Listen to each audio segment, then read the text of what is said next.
multiple languages to keep not just for the integrity of the country, but also to understand each other, to share love with each other.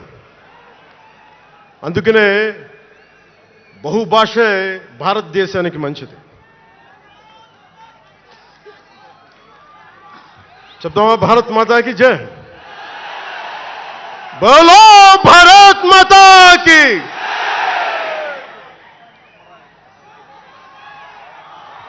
అలాగే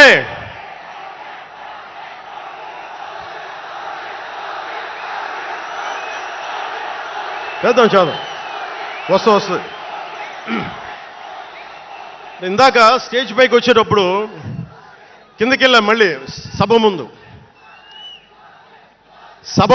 చాలా సినిమాలు ఆపండి చాలు. OG చాలు OG చాలు.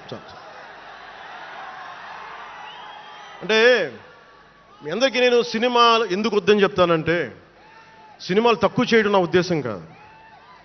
మీరు OG సినిమాకి వెళ్ళి జనసేన జిందాబాద్ అని ఎలా అనకూడదు, ఇక్కడికి వచ్చి సినిమా ఎందుకు అనకూడదంటే, ప్రాణాలు తెగించున్నారు ఇక్కడ వాళ్ళందరూ, ఇక్కడ జన సైనికులు.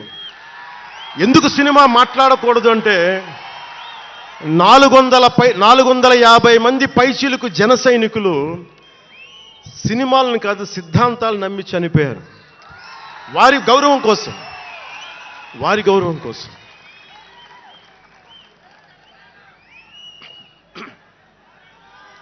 ఇందాక వద్దాం, అవి కూడా వినండి. మీరు వింటలేదని అర్థం. నా పేరు అరుస్తున్నారు అంటే మీరు నా మాట వింటలేదని. నా మాట వింటే 151 ఉన్న సీట్లు పార్టీ పోయింది. అందుకే నా మాట వినాలి. కూర్చోండి.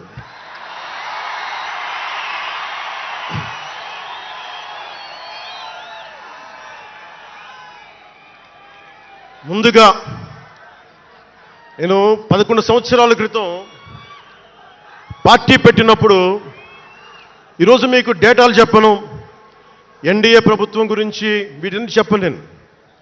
నేను మీతోటి 11 సంవత్సరాలు పార్టీని ఎలా నడిపాం, ఏ బేసిస్తో నడిపాం, నా కష్టాలేంటి, నేను పడ్డ ఇబ్బందులేంటి, కొన్ని పంచుకుంటాను. అన్నీ పంచుకుంటే సంవత్సరం కావాలి. నేను ఓటమిలు ఎలా ఉంటాను, గెలుపులు ఎలా ఉంటాను, మీరు నా గుండెల్లో పెట్టుకున్న వాళ్ళు, మీరందరూ నా గుండెల్లో పెట్టుకున్నదమ్మా. మీకు మించిన కుటుంబం నాకు లేదు. అలాంటి నేను 2014లో ఒక్కడనే కూర్చొని జ్వలిస్తూ మదించిపోతూ, మన ఆలోచనతో మధిస్తూ, ఎలా చెప్పాలి, పెద్ద రాజకీయాల మీద నా చాలామందితో కసరత్తులు చేసిన వాడిని కాదు. 2009లో అప్పుడు రాజకీయ ప్రస్థానం తప్ప. 2003లో నేను మా నాన్నకి చెప్పాను ఫస్ట్. ఈరోజు మా నాన్నగారు లేరు, స్వర్గస్థులయ్యారు. మా నాన్నకి మా అమ్మకి 2003లో చెప్పాను, అమ్మ నేను ఒకరోజు పాలిటిక్స్కి వెళ్తాను. మా నాన్నకి నచ్చల మాట. శుభ్రమైన కెరీర్ పెట్టుకొని పిచ్చేంట్రా నీగానే. కానీ నేను చెప్పలేకపోయినా ఆ రోజున. నేను సినిమాలని దృష్టిలో పెట్టుకొని ఎదగలేదు, సమాజాన్ని దేశాన్ని దృష్టిలో పెట్టుకుని ఎదిగాను. సినిమా నాకు ఉపకరణం అయింది, కానీ సినిమా నా జీవితం కాలం. చెప్పలేకపోయినా ఆ రోజున. నన్ను చాలామంది, మీరు అందరికీ నాకు గద్దరన్న ఎలా పరిచయం అనుకుంటున్నారు మీరు? రాజకీయాల ద్వారా కాదు. గద్దరన్న ఖుషీ సినిమా చూసి మా అన్నయ్య గారిని పట్టుకొని, మా అన్నయ్య గారి దగ్గరికి వచ్చి, మా పెద్దన్నయ్య గారి దగ్గరికి వచ్చి, మీ తమ్ముడిని కలవాల్సిందే నేను. మా అన్నయ్య ఫోన్ చేశారు, అని నేను గద్దర్ గారు కలుస్తారంటారా. నాకు గద్దర్ గారు అంటే ఇష్టం చిన్నప్పటి నుంచి, మా నాగబాబు గారి దయ వల్ల. సరే కలిస్తే ఆయన ఎంత క్షుణ్ణంగా ఆయన పరిస్థితి చెప్పాడంటే, అరే నువ్వు దేశం కోసం సమాజం కోసం ఆలోచించేవాడివి. నీ ఏ మేరా జహా అనే పాటలో నువ్వు భరతమాతని సంఖ్యలలో బంధించి పెట్టావు కదా, నీ భావం నాకు అర్థమైందిరా అన్నాడు. నువ్వంటే నాకు ఇష్టం రా తమ్మి అని చెప్పి ఆ రోజు నుంచి మాకు స్నేహం.